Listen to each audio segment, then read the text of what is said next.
Hi, my name is Garrett Christopher. This is my YouTube channel, Garrett Sports Take. Today we're going to talk about sports, just stuff. We're coming up upon the 2021 NFL season. So in a few days, I will give my picks for the first week, and we'll talk a little bit about that. But this one's just going to be a hodgepodge of sports stuff, things that I'm thinking about in relation to my teams, the Lakers, Dodgers, and Miami Dolphins. So if you don't like any of those teams, stay on and check out, learn something about those wonderful teams. Please visit also GarrettChristopher.com. GarrettChristopher.com. You'll find out more about me. I'm a self-published author. I've got a couple of audiobooks out there also available on Audible. And I've got a new sci-fi series, part 1, coming out here pretty soon. It's called The Takeover. I'm going to be releasing both the novel as well as an audiobook simultaneously. We're looking at probably late October, early November. Yeah, I'm trying to get those things done. And and a weekly podcast also available on both SoundCloud and Spotify, and 2 other YouTube channels, Garrett's Movie Take and Garrett's Take. So please check these things out, and when you do, let me know what you think. Please, thumbs up, thumbs down. Doesn't matter to me. Well, it does matter. I'm a little sensitive, but please, still, what is that? What only hurts can make you stronger, or whatever the case may be. All right, let's talk about some sports in general. This is like my 4th take at this. The first couple, I found out that my GoPro, the little disc, was filled, so it stopped halfway through. Then I tried it again, and the dog started to bark. And then I tried it again, and my fan was on, so it sounded like I was in a tunnel. And now we're going to try it again, see what happens. So no matter what happens here, I don't care if I have to say the same word 12 times. I'm sticking with this one. This is it. That's the end of it. All right, baseball. So we are into the last month of the season. This is now the first part of September, so 1 month left. My Dodgers and the Giants are tied up, and they have a game today at 4 o'clock. I think Walker Buehler is going to bring it home. Will be a game up headed into St. Louis. By the way, these schedule makers, and I know that they changed, times for TV and all that, but here's what the Dodgers are going to go through today. So they're going to play at 4 o'clock on ESPN on the West Coast, right? Okay, 4 o'clock. Now, tomorrow is Labor Day. So Labor Day, usually you have a bunch of games, back to back to back to back. But what's going to happen is the Dodgers will finish up, hopefully, within 9 innings, 8 o'clock, right? 8 p.m. West Coast, which means that when they go to St. Louis, that's what? That's a 2-hour difference, right? So it's really 10 o'clock, right? But by the time you, and I'm sure they're all packed up, ready to go, get to the plane and whatnot, it's midnight. So you've got a, 4 or 5 hour flight. You try and sleep a little bit. You get in. By the time you get into your room, it's 6 a.m., 7 a.m. Game time is 1 p.m. So even if you slept a couple, 3 hours on the plane, you get in the hotel. To you, it's this time, it's that time, middle of the night. You got to be at the park by what? 10:30 at the latest? Don't they think about it? It's just stupid, right? I understand ESPN, they want to get that in and whatnot, but it's like, come on, it just silliness. You see that too often. It doesn't make any sense, In any case, all right, so they're tied up. Should be a game up, I'm hoping, come tomorrow morning. And and then just go from there. Want to stay out of the wild card game, that's for sure. Let the Padres, Reds, and Giants kind of duke it out for those 2 slots, and then go from there. It's gonna be a tough one. You got Tampa Bay over in the American League. Milwaukee right now is playing really, really well. It's gonna be a tough one. Yeah, so we'll see if my Dodgers can pull it out. A lot will depend, as far as I'm concerned, on as long as Max Scherzer, Walker Buehler, Julio Urias are good to go, and then Clayton is a 4th starter in there. Will he be ready? He's doing a rehab assignment, I think, in Rancho Cucamonga, in a couple of days, and we'll see what happens with that. Okay, that's baseball stuff. Great. Let's jump to basketball. It's not basketball season yet. We still have another month or so before training camp begins, but I want to talk about a conversation I had with a friend, Aaron. I've mentioned it before. So Aaron and I are both Laker fans, okay?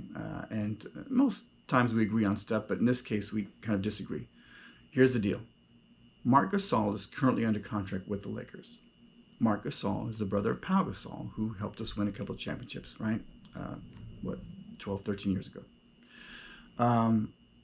I say this. If Marc decides to retire on his own, great, wonderful, had a great career, super. If, in an attempt to get DeAndre Jordan, they release Marc Gasol, I think that's a bad move. Not because of him as a player. Last year he did okay at times, but for the most part, no big deal. But I think in respect for Pau, you don't release his brother. Pau has proven over the years to me very, very strong family unit. And I think if you're Jeannie Buss, you don't allow Rob Pelinka to do that. That somehow you make it. Maybe you still want to get DeAndre Jordan in there if he wants to sign. What's happening is that DeAndre Jordan was traded by the Nets. Now the team he went to, I can't think of who it is right now, they're going to release him. And if they do, then they'll buy him out. And then the Lakers, he wants to come to the Lakers, is what I'm hearing, right? In fact, by the time this airs, it may already be done. But I don't want to see us just cut Mark because you want DeAndre Jordan in there. Not that I wouldn't prefer that option, but I don't know, for Powell, I just feel like more respect. And Aaron is saying you should have come into camp in shape last year, first of all. You didn't play good at all. Powell is Powell, Mark is Mark, business is business. Go with it. I don't know. In this case, with the Kobe connection and like I said, with Powell and the family unit and all that, I hope it doesn't come to that. I hope that Mark just decides to retire, or that they agree mutually, hey, this is just not the best thing for me. Go from there. I hope. Another concern I have is that this Lakers squad, a lot of players coming in, are Russ and LeBron going to be able to coexist? Russ having the ball when LeBron's on the bench, getting his rest, that makes sense. But now you have Rajon Rondo. When is he going to play? He'd usually be the one that would spell LeBron. Russ is used to having the ball in his hands. He's not going to have the triple doubles he's had in the past. It's not going to happen. LeBron and AD are options 1 and 2. And Russ is definitely the third wheel. When has that been the case before? It's never been the case before. Even in Oklahoma City, he was at least number 2, and usually number 1 with the ball in his hand, passing it to Kevin.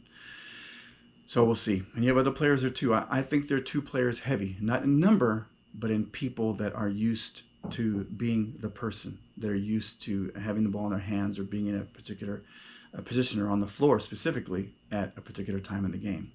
We'll see what happens. They're all saying the right things right now. The training camp will go fine. There are a lot of older players, so they're going to be okay with their minutes restrictions up front and kind of edging their way into the season.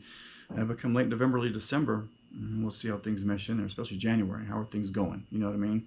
You don't want the injuries. You're going to have them, unfortunately, so you have people to step in. But yeah, I don't know. Yeah, we'll see. Frank Vogel has quite a job for himself right there.